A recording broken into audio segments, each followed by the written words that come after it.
So good morning guys. तो चलिए start करते हैं आज की आपके करंट अफेयर्स की रिवीजन वाली क्लास। तो जो पुराने स्टूडेंट्स हैं जो रिवीजन वाली क्लास देखते हैं और जिन्हें ये क्लास पसंद है, जिन्हें इस क्लास से बेनिफिट होता है, वो तो इसके बारे में जानते हैं। लेकिन अगर कुछ स्टूडेंट्स नए जुड़े हैं, वो इसे पहली बार देख रहे हैं, तो शायद समझ नहीं पाएंगे कि ये किस तरह की क्लास है। तो वो मैं आपको आगे बताऊंगा, क्योंकि इसमें हमने कुछ चेंजेस भी किए हैं, क्योंकि 1 महीने या 1.5 महीने के बाद हम इसे फिर से स्टार्ट कर रहे हैं। तो थोड़े से हम क्वेश्चन देखते हैं, पहले 10-5 क्वेश्चन देखते हैं, उसके बाद में आपको बताता हूं, ताकि आपको कुछ समझ में आए कि किस तरह के चेंजेस हैं। तो इस प्रश्न में आपसे पूछ रहे हैं कि किसे सरस्वती सम्मान 2021 से सम्मानित किया गया। तो आंसर होगा रामदरश मिश्रा को। और इन्हें इनकी कविताओं के संग्रह मैं तो यहाँ हूं के लिए ये सम्मान मिला है, सरस्वती सम्मान 2021। कौन देता है ये सम्मान? के बिरला फाउंडेशन देता है। और इन्हें 2021 का मिला है। कौन से नंबर का पूछेंगे तो 31वां मिला है। इससे पिछला वाला 30वां जो था वो शरण कुमार लिम्बाले को मिला था, उनके मराठी उपन्यास सनातन के लिए। बाकी कुछ ऑप्शंस जो इंपॉर्टेंट होंगे उस क्वेश्चंस के मैं ऑप्शंस भी आपको कराऊंगा, जैसे कि नारायण प्रधान 31वां जीडी बिरला अवार्ड मिला था इनको। नीलमणि फूकन 56वां 56 नंबर का ज्ञानपीठ पुरस्कार मिला था इनको। और ज्ञानपीठ पुरस्कार कितनी भाषाओं में दिया जाता है? 23 भाषाओं में दिया जाता है। एक तो आपकी 8वीं अनुसूची की जो 22 भाषाएं हैं वो, और एक अंग्रेजी में दिया जाता है।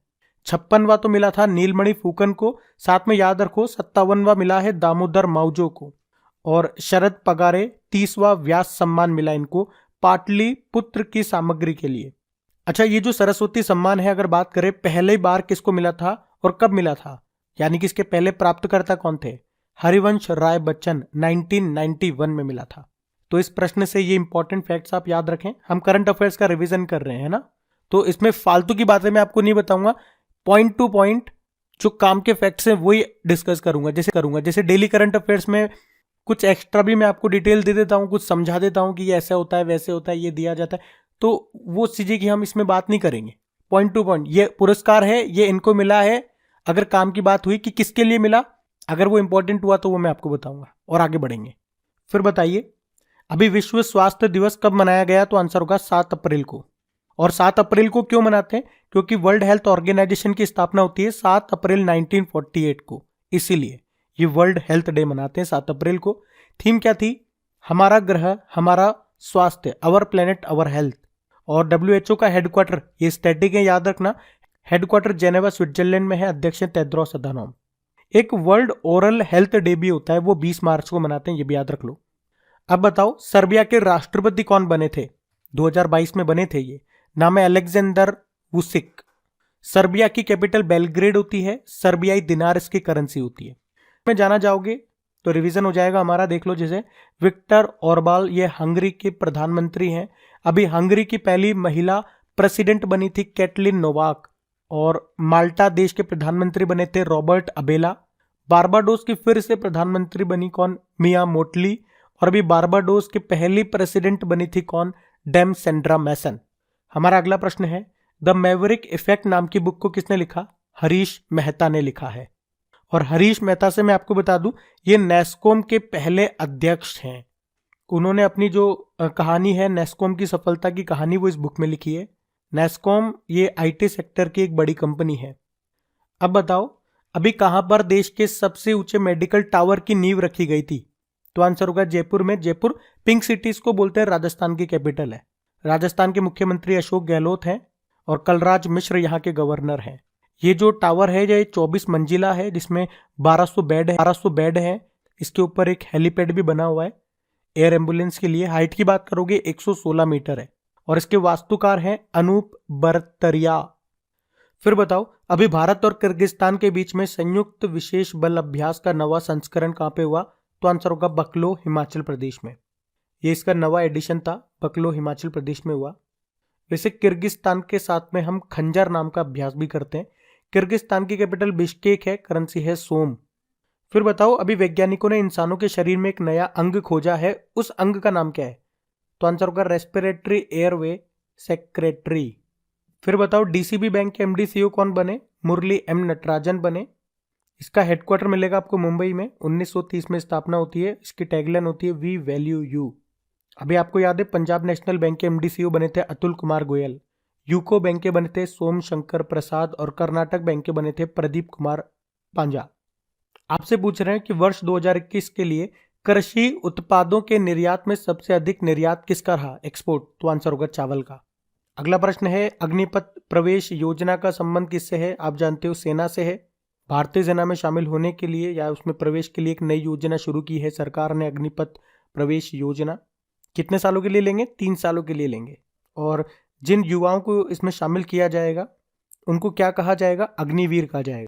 हाँ, तो इस वीडियो के बारे में थोड़ी सी हम जो स्टार्टिंग में बात करने वाले थे वो अभी हम करते हैं। जैसे कि तो सबसे पहले तो जो पुराने स्टूडेंट्स हैं जो रिवीजन वाली क्लास का इंतजार कर रहे थे बेसब्री से, तो अब खुश हो जाइए, हमने फिर से स्टार्ट किया आप लोगों के लिए। क्या क्या चेंजेस आपको लग रहे होंगे अभी? देखो, पहले हम क्या करते थे, 20 करंट अफेयर्स पुराने टाइम के लिए, तो मतलब पुराने जो महीनों के वो लेते थे, उनका रिवीजन करते थे, और 10 करंट अफेयर्स जो प्रीवियस डे होता है उसका लेते थे। तो अब आपको पता है डेली करंट अफेयर्स वाले में हम लास्ट में प्रीवियस वाले यानी कि एक दिन पहले वाले करंट अफेयर्स को तो वहां पे रिवाइज कर लेते हैं, तो उसको यहाँ पे करने की जरूरत नहीं है, खामखा टाइम वेस्ट होगा। तो हम अब 20 की जगह 30 करंट अफेयर्स क्या करेंगे, पुराने दिनों के रिवाइज कर लिया करेंगे। और अब फॉर्मेट भी मैंने चेंज कर दिया क्योंकि काफ़ी स्टूडेंट्स हैं जो इंग्लिश मीडियम से होते हैं, वो बार बार बोलते थे कि इंग्लिश में भी करिए, इंग्लिश में भी करिए। अब मैं उनको कैसे समझाऊं कि इतनी स्पेस होती नहीं है कि वहाँ पे मैं इंग्लिश भी रख सकूं, जो पुराना फॉर्मेट था जो आपको पता है। तो अब मैंने फॉर्मेट इसको इस तरह से रख दिया, तो इसमें इंग्लिश भी आ जाएगा, हिंदी भी आ जाएगा, और ऑप्शंस भी मैंने एज इट इज़ ऐसे ही रख दिए हैं, ताकि अगर आप पहले आंसर देने की कोशिश करो, वीडियो को पॉज कर करके अपना टेस्ट लगाने की कोशिश करो, तो वो भी आप इसमें कर पाओ। पहले क्वेश्चन देख लो, वीडियो को पॉज कर लो, आंसर दो, फिर मुझे सुन लो, ताकि आपको पता लग जाए हाँ आपका सही है कि नहीं है। तो इसमें इंग्लिश वालों का भी काम हो गया। दूसरी चीज़, हम उसमें क्या करते थे, क्वेश्चन बताया आंसर बताया, यहाँ पे क्या होगा, ऑप्शन मुझे दिख जाएंगे, तो उनको भी अगर काम की चीज़ होगी तो मैं पॉइंट टू पॉइंट, अगर मैंने आपको जैसा बताया, तो अगर काम की चीज़ होगी तो उसको भी हम डिस्कस कर लेंगे, उनका भी रिवीजन कर लेंगे, और पॉइंट टू पॉइंट ही हम बात करेंगे, ज़्यादा डिटेल में तो बात करना नहीं है, रिवीजन है। वैसे आज इस तरह का ये पहला क्लास था, आप मुझे कमेंट बॉक्स में बताना कैसा लगा हमारा नया तरीका। और 30 करंट अफेयर्स हो गए आपके पुराने महीनों के, और साथ में लास्ट में डेज वाले क्वेश्चन को हम फिर से स्टार्ट कर रहे हैं। 10 डेज हम डेली कवर करेंगे, क्योंकि काफ़ी स्टूडेंट ने कहा कि हमारे एग्जाम में डेज आते, डेज एक साथ याद नहीं होते, आप रिवाइज करवाते थे तो याद आ जाते थे, क्लिक हो जाता था। मैंने कहा चलो ठीक है यार, फिर से डेज हम स्टार्ट कर देते हैं, 1-2 मिनट लगेंगे, हो जाएगा। मेरी तो कोशिश यही है कि जो भी आप डिमांड करते हो अगर मेरे बस में होती है मैं पूरी कर दूँ, क्योंकि बीच में बंद भी आप लोगों के कहने पे करा था मैंने डेज को, डेज हटा दो, डेज हटा दो, हटा दिए तो फिर बोले लगा दो, अब लोग फिर लगा दिए। अब मैं सबको तो खुश नहीं रख सकता, आप भी जानते हो, जिस बात के लिए ज़्यादा स्टूडेंट्स के कमेंट आ जाते हैं मैं वैसा कर देता हूँ, साथ में टाइम भी देखना पड़ता है। और जो नए स्टूडेंट्स जुड़े हैं वो समझ ही गए होंगे ये किस तरह की क्लास है। इसमें हम पुराने महीने के करंट अफेयर्स का रिवीजन करने वाले हैं। लगभग 30 क्वेश्चन होंगे, देखने को तो 30 क्वेश्चन मिलेंगे, लेकिन साथ में जो एक्स्ट्रा मैं आपको रिवाइज करवाता चलूंगा ऑप्शन वगैरह देख करके, तो आप मान लें 40-50 क्वेश्चन आप डेली के रिवाइज करने वाले हैं, और साथ में 10 डेज मैंने आपको बता दिए। तो ये पैक आपको इसमें मिलने वाला है, फ्री ऑफ कॉस्ट का पैक है ये। तो प्लीज़ सेशन अच्छा लगे तो लाइक करके ज़रूर जाना, और अपने दोस्तों के साथ में शेयर ज़रूर करना, क्योंकि आप लोग शेयर नहीं करते, उसे रेस्पॉन्स नहीं मिलता है, तो फिर इसे बंद करना पड़ जाता है। बाकी अभी ज़्यादा बात नहीं करूँगा मैं, ज़्यादा टाइम नहीं लूँगा, जो भी बात करनी होगी हम लास्ट में बात करेंगे, जिसको सुनना होगा सुनेगा, जिसको नहीं सुनना होगा वो चले जाएंगे। अभी अगला प्रश्न देखते हैं, अभी किसे विशेष बांग्ला अकादमी पुरस्कार से सम्मानित किया गया? तो आंसर होगा ममता बनर्जी को, पश्चिम बंगाल के मुख्यमंत्री हैं ये। अभी नरेंद्र मोदी, आपको याद है पहला लता मंगेशकर दीनानाथ पुरस्कार मिला था, और ये सत्यपाल मलिक मेघालय के गवर्नर है, संत नामदेव राष्ट्रीय पुरस्कार मिला था इनको। अच्छा, ममता जी के ऊपर एक बुक आई है, ममता बियॉन्ड 2021, उसको किसने लिखा था? जयंता घोषाल ने। फिर बताओ, अभी दुनिया के सबसे उम्रदराज शतरंज ग्रैंड मास्टर का निधन हो गया, उनका नाम क्या है? यूरी एवरबक। और ये कहाँ से थे? ये रशिया से थे। अभी 100 वर्ष की उम्र में इनका निधन हो गया। और आपको याद होगा अभी सबसे उम्रदराज महिला थी काने तनाका, उनका भी 118 वर्ष की उम्र में निधन हुआ था, ये जापान से थी। और इनके निधन के बाद दुनिया की सबसे उम्रदराज व्यक्ति कौन बन गई? तो आंसर होगा सिस्टर एंड्रे, ये फ्रांसीसी नन है सिस्टर एंड्रे, इनकी उम्र है 118 वर्ष। और ल्यूक मॉन्टेग्रियर HIV सह खोजकर्ता थे, इनका भी निधन हो गया। फिर बताओ, अभी किस राज्य का मांगर गांव देश का पहला शहद वाला गांव बना? तो आंसर होगा महाराष्ट्र का। और शहद यानी कि मधुमक्खी से आपको याद आएगा वर्ल्ड बी डे, ये 20 मई को मनाया जाता है। और शहद की क्रांति को क्या कहते हैं? स्वीट रिवॉल्यूशन, मीठी क्रांति। फिर बताओ, अभी मिड डे मील के साथ सरकारी स्कूलों में नाश्ता देने वाला देश का पहला राज्य कौन सा बना? तो आंसर होगा तमिलनाडु। और एक बात और याद रखना, ये जो मिड डे मील योजना है ना, इसका नाम बदल दिया गया, प्रधानमंत्री पोषण योजना कर दिया गया। यहाँ पे पोषण का मतलब होता है प्रधानमंत्री पोषण शक्ति निर्माण। फिर बताओ, अभी अंतरराष्ट्रीय नर्स दिवस कब मनाया गया? 12 मई को मनाते हैं। फ्लोरेंस नाइटिंगेल के जयंती को यह दिन मनाया जाता है। फ्लोरेंस नाइटिंगेल, इनको मॉडर्न नर्सिंग की संस्थापक कहा जाता है। इन्हें लेडी विद लैंप भी कहते हैं। और इस दिन की थीम थी nurses a voice to lead. वैसे नेशनल डॉक्टर डे कब होता है? ये 1 जुलाई को मनाते हैं हम भारत में। फिर बताइए, अभी किस देश ने दुनिया का सबसे लंबा कांच का पुल खोला है? तो आंसर होगा वियतनाम ने। 2 पॉइंट जरूर याद रख लेना, बस इसमें ज्यादा डिटेल में नहीं जाना है। जैसे कि इसकी लंबाई कितनी है? 632 मीटर है और इस पुल को नाम दिया गया व्हाइट ड्रैगन। वियतनाम से स्टैटिक जाते हैं, इसकी कैपिटल हनोई होती है, करेंसी है वियतनामी डोंग। फिर बताओ, अभी किस राज्य की सरकार ने चारा बिजाई योजना शुरू की? तो आंसर होगा हरियाणा। हरियाणा ने शुरू की है ये योजना। फिर आपको बताना है, अभी नाटो साइबर रक्षा समूह में शामिल होने वाला पहला एशियाई देश कौन सा बना? तो आंसर होगा साउथ कोरिया। नाटो मतलब नॉर्थ अटलांटिक ट्रीटी ऑर्गेनाइजेशन, जिसकी स्थापना होती है 1949 में। अच्छा बताओ, अभी 12वां IBA महिला विश्व मुक्केबाजी चैंपियनशिप कहां पे हुआ? तो आंसर होगा इस्तांबुल में। ये इसका 12वां संस्करण था, ये टर्की के इस्तांबुल में हुआ था। IBA यानी कि इंटरनेशनल बॉक्सिंग एसोसिएशन, जिसका हेडक्वार्टर मिलेगा लुज़ेन स्विट्जरलैंड में। इसके हेड कौन है? Umar Kremlev. फिर बताइए, अभी भारत के मुख्य चुनाव आयुक्त कौन बने थे? तो आंसर होगा राजीव कुमार बने थे। कौन से नंबर के हैं? 25वें नंबर के हैं। चुनाव आयोग की बात कर लें, थोड़ा सा स्टैटिक जान लो। स्थापना होती है 25 जनवरी 1950 को, इसीलिए 25 जनवरी को नेशनल वोटर्स डे मनाते हैं। हमारे पहले मुख्य चुनाव आयुक्त पूछेंगे चीफ इलेक्शन कमिश्नर, तो आंसर होगा सुकुमार सेन। और महिलाओं में पहले पूछेंगे तो VS रमा देवी। बाकी आप जानते हो, अभी नीति आयोग के उपाध्यक्ष बने थे डॉक्टर सुमन केबेरी। नेस्कॉम के नए अध्यक्ष बने हैं कृष्णन रामानुजम। और राष्ट्रीय अल्पसंख्यक आयोग के अध्यक्ष बने इकबाल सिंह लालपुरा। आप नोटिस करना, मैं हर क्वेश्चन के ऑप्शन डिस्कस नहीं कर रहा हूं, लेकिन जो इंपॉर्टेंट है और जहां पे हम पॉइंट टू पॉइंट बात कर सकते हैं वो मैं रिवीजन में ले रहा हूं। अगला प्रश्न है, अभी रेलटेल ने कितने स्टेशनों पर प्रधानमंत्री वाणी योजना को शुरू किया था? 100। यहाँ पे प्रधानमंत्री वाणी योजना का मतलब क्या है? प्रधानमंत्री wifi access network interface. Railway स्टेशनों पे जो मुफ्त वाईफाई मिलता है ना, वो सेटअप यही करती है, इसी योजना के। फिर बताइए, अभी किसे 2022 के टेम्पल्टन पुरस्कार से सम्मानित किया गया? डॉक्टर फ्रैंक विल्जैक को। और ये पुरस्कार ऐसे व्यक्ति को दिया जाता है जिसने आध्यात्म के क्षेत्र में महत्वपूर्ण योगदान दिया हो। और पहला टेम्पल्टन पुरस्कार ये 1973 में मदर टेरेसा को मिला था। अच्छा, ये नाम इंपॉर्टेंट है, फ्रांसिस कैरे। 2022 का प्रित्जकर पुरस्कार मिला था इन्हें, और ये पुरस्कार जीतने वाले ये पहले अफ्रीकी बने थे। और अभी प्रोफेसर विल्फ्रेड ब्रुट्सर्ट की बात करेंगे तो स्टॉकहोम वाटर प्राइज 2022 इन्होंने जीता था, और ये दुनिया का सबसे प्रतिष्ठित जल पुरस्कार है, इसे नोबेल प्राइज ऑफ वाटर भी कहते हैं। अगला प्रश्न देखते हैं, अभी एयर इंडिया के MD CEO कौन बने? कैंपबेल विल्सन बने हैं। एयर इंडिया संस्थापक इसके RD टाटा थे। चेयरपर्सन कौन है? N चंद्रशेखरन। अभी प्रधान वैज्ञानिक सलाहकार बने थे अजय कुमार सूद। मुख्य आर्थिक सलाहकार अनंत नागेश्वरन है। और उप राष्ट्रीय सुरक्षा सलाहकार ये विक्रम मिश्री बने थे। वैसे नेशनल सिक्योरिटी एडवाइजर तो अजीत डोभाल है, वो ज्यादा नाम इंपॉर्टेंट है। फिर बताओ, किसे रॉयल गोल्ड मेडल 2022 से सम्मानित किया गया? तो आंसर होगा BV दोषी को। भारतीय वास्तुकार हैं ये, बाल कृष्ण विठल दास दोषी इनका पूरा नाम है। और रॉयल गोल्ड मेडल 2022 सम्मान इनको मिला है। और इनका नाम क्यों इंपॉर्टेंट है? एक्चुअली में 2018 में प्रित्जकर पुरस्कार इनको मिला था, और अभी ये प्रित्जकर पुरस्कार और रॉयल गोल्ड मेडल दोनों अवार्ड पाने वाले एकमात्र भारतीय वास्तुकार हैं। 2020 में पद्म भूषण भी मिला था इनको। व्हीटली गोल्ड अवार्ड ये चारुदत्त मिश्रा को मिला था हिम तेंदुए के संरक्षण के लिए। Commonwealth points of light award मिला था किशोर कुमार दास को। और ग्लोबल पीस एम्बेसडर 2022 के रूप में चुना गया था बबीता सिंह को। चलो बताओ, शेख खलीफा बिन जायद अल नहयान का निधन हो गया, वो किस देश के राष्ट्रपति थे? यूनाइटेड अरब अमीरात के थे। अगला प्रश्न देखो, लग्जरी ब्रांड है लुइस वुइटन, इसकी पहली भारतीय ब्रांड एम्बेसडर कौन बनी थी? दीपिका पादुकोण बनी थी। चलो बताओ, अभी स्वतंत्र यूक्रेन के पहले राष्ट्रपति का निधन हो गया, उनका नाम बताइए। लियोनिद क्राउचुक। ये स्वतंत्र यूक्रेन के पहले राष्ट्रपति थे।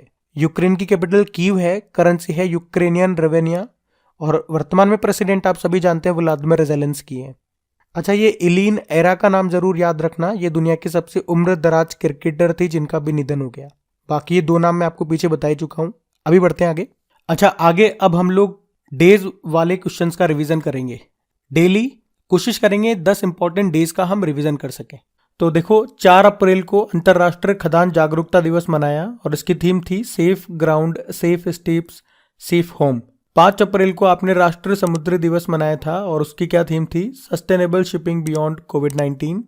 फिर 6 अप्रैल को अंतर्राष्ट्रीय खेल दिवस के रूप में मनाया गया। इसकी थीम थी securing a sustainable and peaceful future for all. 7 अप्रैल को विश्व स्वास्थ्य दिवस मनाया गया। इसकी थीम थी अवर प्लेनेट अवर हेल्थ। 10 अप्रैल को विश्व होम्योपैथी दिवस मनाया और इसकी थीम थी होम्योपैथी स्वास्थ्य के लिए लोगों की पसंद। 11 अप्रैल को राष्ट्रीय सुरक्षित मातृत्व दिवस होता है। 18 अप्रैल को विश्व धरोहर दिवस मनाया गया, इसकी थीम थी धरोहर और पर्यावरण। 21 अप्रैल को राष्ट्रीय सिविल सेवा दिवस मनाया। 22 अप्रैल को विश्व पृथ्वी दिवस मनाया, इन्वेस्ट इन आवर प्लेनेट इसकी थीम रही। और 24 अप्रैल को राष्ट्रीय पंचायती राज दिवस मनाया। और गाइज, मैं आपको सच बता रहा हूँ, ये जो हमारी रिवीजन वाली हमने जो क्लास है ये 1-1.5 महीने पहले हमने बंद कर दी थी। जो स्टूडेंट्स इसको पहले देखते थे उन्हें पता है। और सच में मैं बिल्कुल आज दिल से बता रहा हूँ, मैं इसको फिर से स्टार्ट करने का बिल्कुल मन नहीं था। एक्चुअली में करें क्या, मैं आपको बताऊं, बहुत मेहनत लगती है इन्हें बनाने में। शायद आपको वहां बैठ करके इतना आसान लगता होगा, और आसान होगा भी उन चैनल्स के लिए जो बड़े बड़े चैनल्स हैं, जो हर काम करने के लिए एक टीम रखते हैं। भाई ये काम वो कर देगा, वो काम ये कर देगा। यहाँ पे A to Z सारा काम मुझे ही करना पड़ता है, तो ज़्यादातर टाइम फालतू चीज़ों में वेस्ट हो जाता है। और उसके बावजूद भी देखते हैं क्या रेस्पॉन्स नहीं मिल रहा है। अगर रेस्पॉन्स मिले, काम करते हैं आप, कुछ भी रेस्पॉन्स मिलता है, आउटपुट मिलता है, तो फिर काम करने में ऑटोमेटिकली इंटरेस्ट डेवलप होता है, फिर मज़ा आता है काम करने में। लेकिन साल भर से हमने देखा, साल 2 साल से हमने इसको कंटिन्यू किया, बीच बीच में चेंज भी किए, लेकिन उसके बावजूद भी रेस्पॉन्स नहीं मिला है। एक कारण ये भी हो सकता है कि स्टूडेंट्स ही सपोर्ट नहीं करना चाहते हैं, शेयर नहीं करते हैं। ऐसा मैं क्यों बोल रहा हूँ, मैंने वो कमेंट सेव नहीं किए, क्योंकि ऐसे ऐसे कमेंट मुझे मिलते हैं कि स्टूडेंट कहते हैं कि कंटेंट बहुत अच्छा है, मज़ा आ गया, बहुत अच्छा पढ़ाते हैं। जब मैं उनको बोलता हूँ प्लीज़ शेयर कीजिएगा, तो फिर वो कहते हैं कि हम शेयर नहीं करेंगे, इतना अच्छा कंटेंट है, हम क्यों शेयर करें, इससे कंपटीशन बढ़ जाएगा। दुख भी होता है, हंसी भी आती है। अब क्या जवाब दूँ मैं उनको, और किस किस को जवाब दूँ कि भाई ऐसे नहीं होता है। ऊपर वाला नाम की भी कोई चीज़ है, उसने लिख के भेज दिया है। हाँ, लेकिन जो लिखा हुआ है ना, वहाँ जाएंगे, आप देखते होंगे कोई किस चीज़ के लिए मेहनत करता है, लेकिन उसका सिलेक्शन किसी और चीज़ में हो जाता है। कर्म तो हमें करना ही पड़ेगा, ऐसा तो है नहीं बैठे बैठे कुछ मिल जाएगा। और ऐसा है नहीं कोई हमारे चैनल पे नहीं पढ़ रहा तो उसका सिलेक्शन नहीं हो रहा। सिलेक्शन हो रहे हैं ना, क्योंकि जो भी यूट्यूब पे पढ़ा रहा है या बाहर कहीं भी पढ़ा रहे हैं, जो भी पढ़ा रहे हैं, चाहे कल से आप भी पढ़ाओगे तो आप भी 100% ही दोगे अपना। पढ़ाने वालों की कोई अलग कौम नहीं है, आप ही लोगों में से हम हैं, हम ही लोगों में से आप हैं, हम कोई अलग नहीं है। बस आप स्टूडेंट हैं, आप कंपटीशन की तैयारी कर रहे हैं, तो आपको हर सब्जेक्ट पे अपना अपना कमांड करना होता है जितना एग्जाम लायक होता है। और कोई पर्टिकुलर सब्जेक्ट पढ़ाते उसे एक ही सब्जेक्ट में डूबना होता है। कोई मैथ्स पढ़ाएगा तो इतना मैथ्स में डूब जाएगा कि उसे इंग्लिश का कुछ भी नहीं आएगा, लेकिन मैथ्स का हर फॉर्मूला उसे रटा हुआ होगा। बस ये अंतर हो जाता है, सारा फोकस एक पे कर देते हैं।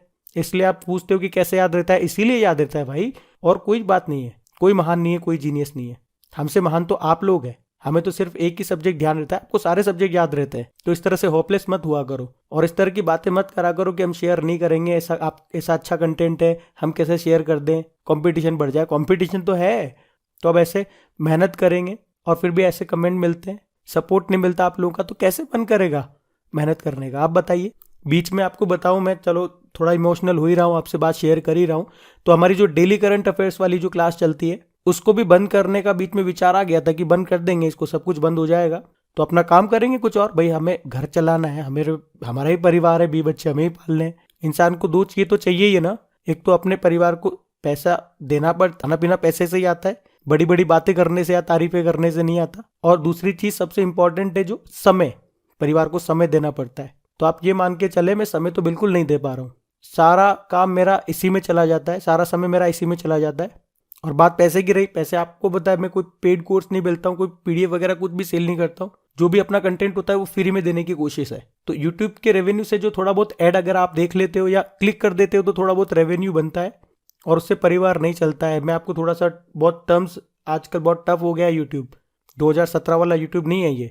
अगर आपके डेली कोई वीडियो अपलोड होता है, आप एवरेज मान के चलें 50,000 के अगर ऊपर व्यूज़ आ रहे हैं तो आपका हाँ ठीक ठाक रेवेन्यू बन जाएगा कि आपका काम चल जाएगा, फैमिली रन हो जाएगी। लेकिन कम आ रहे हैं जैसे हमारे आते कम, तो कुछ भी नहीं होता है। बस एक उम्मीद जगी रहती है कि आज नहीं तो कल, आज नहीं तो कल। और कल भी अगर ऐसा ही रहता है तो फिर परसों आपको सोचना ही पड़ेगा कि कब तक, क्योंकि घर वाले भी कहते हैं कब तक। तो कहते हैं ना एक हौसला बनाए रखिए, हौसला बनाए रखिए। लेकिन वो हौसला एक दिन टूट जाता है। सॉरी, तबीयत मेरी ठीक थोड़ी सी है नहीं, इसलिए आवाज़ में डिस्टर्बेंस है। लेकिन कहने की बात यही है, प्लीज़ शेयर ज़रूर करना। अभी आप देखेंगे अपनी जो क्रैक एग्जाम एप्लीकेशन पे, उसमें सारा कंटेंट मैं आपको फ्री में देने की कोशिश करता हूँ। बड़े बड़े यूट्यूब चैनल्स हैं, आप देखेंगे उनके लाखों में, हज़ारों में व्यूज़ आते हैं, उनका रेवेन्यू अच्छा खासा बनता है यूट्यूब की तरफ से। लेकिन उसके बावजूद भी वो अपनी चीज़ें सेल करते हैं, अपना कोर्स बेचते हैं, PDF बेचते हैं, ये ले लो वो ले लो, पैसे दे दो। लेकिन वहाँ उनसे कोई कुछ नहीं बोलता है। यहाँ मुझे कमेंट करते हैं बच्चे कि आपके एप्लीकेशन पे ऐड आते हैं। अरे भाई, मैं आपसे कोई किसी चीज़ का पैसा नहीं ले रहा हूँ। मुझे एप्लीकेशन बनाने में पैसा देना पड़ता है, उसको मेंटेनेंस चार्ज देना पड़ता है टाइम टू टाइम, एप्लीकेशन को डेली अपडेट करना पड़ता है। अपडेट करने के लिए या तो मैं अपना 1-2 घंटा फिर निकाल के दूँ, या अगर किसी बंदे को लगा देता हूँ तो वो कुछ कम ही पेमेंट लेगा, लेकिन पेमेंट तो लेगा ना। इसलिए ऐड लगा देते हैं। अगर आप लोग ऐड देख लो, क्लिक कर दो, तो थोड़ी बहुत मेरी हेल्प मिल जाए। मान के चलो उदाहरण के तौर पे अगर मुझे एप्लीकेशन पे 10 रुपये खर्च करने, अगर ऐड वगैरह देख लेते हो आप, तो मुझे 2-4 रुपये की आपसे हेल्प हो जाएगी। लेकिन फिर भी 6 रुपये तो मुझे ही देने हैं ना, 10 की जगह 6 देने पड़ जाएंगे। लेकिन उसमें भी कमेंट आते ऐड हटा दो। तो फिर ऐसे स्टूडेंट्स को यही कहने का मन करता है कि एक काम करो भाई, जो पेड कोर्सेज होते हैं आप वो ले लो, वहाँ पे एक भी ऐड नहीं आएगा। बस आपको शुरू में पैसे देने पड़ जाएंगे अपनी जेब से। और क्या करूँ फिर मैं मान के चल रहा हूँ अभी आप में से कुछ स्टूडेंट्स को गलत लग रहा होगा, मेरी बातें बुरी लग रही होगी, चुभ रही होगी। लेकिन कहते हैं ना, सच हमेशा कड़वा होता है। ये अभी आपको पता नहीं चलेगा। अभी जब आप जॉब लग जाओगे ना, जॉब के लिए पढ़ाई कर रहे हो आप, जॉब लग जाओगे, फिर देखना आप कितने काम फ्री में करते हो। हर चीज़ का आप कहोगे कि कब तक भाई फ्री में करूँ, हमें भी घर चलाना है, पेट पाल रहे, तो हम भी इंसान ही है ना। वो गन्ना देखा है, गन्ने का जूस पिया होगा तो गन्ना मशीन के अंदर जाता है, फिर उसका बाहर कचरा निकलता है, फिर वापस उसको मशीन के अंदर डाला जाता है। मतलब जितना जूस निकालना है ना वो निकाल लो। वो हालत है मेरे को अगर कोई एक्स्ट्रा काम आपके लिए करना है कि हाँ ये काम भी कर लूँ, तो अपना कहीं का टाइम कट करना होता है, फिर वहाँ देना पड़ता है। परिवार को टाइम छोड़ो, मैं अपने आप को टाइम नहीं दे पाता हूँ। किसी चीज़ के लिए अपने खाने का टाइम कटता हूँ, तो किसी का अपना नहाने धोने का टाइम कट करता हूँ। बाहर जाना तो भूल ही जाओ। तो इतना आसान नहीं होता है। अब आप कहोगे कि टीम बना लो। अरे टीम फ्री में काम नहीं करेगी भाई, पहले उस लेवल पे तो पहुंचो कि टीम साथ रखने वालों के भी घर पाल सको। पहले खुद का तो घर पाल लो। मैं चीज़ें कहना बहुत आसान होता है मार्केट में। खैर, इमोशन में काफ़ी कुछ कह गया मैं, लेकिन सिर्फ फाइनल बात इतनी कहता हूँ कि अगर आप चाहते हैं और अगर आपको वाकई लगता है कि हाँ ये सीरीज़ आपके लिए हेल्पफुल है, हम इसे कंटिन्यू रखें, तो प्लीज़ आप इसे शेयर ज़रूर करें। हर स्टूडेंट्स अपने फ्रेंड्स के साथ अपने स्टडी ग्रुप में डेली वीडियो के लिंक को शेयर ज़रूर करना, क्योंकि इस बार मेरी उम्मीद टूटी तो फिर शायद मैं फिर से अपना हौसला बुलंद नहीं कर पाऊंगा, इसको स्टार्ट नहीं कर पाऊंगा। तो मेरी हौसला मत टूटने देना, उम्मीद मत टूटने देना। हमेशा की तरह इसी आशा के साथ सेशन को ओवर करते। आपने इतना सारा मुझे सुना, उसके लिए आपका बहुत बहुत शुक्रिया।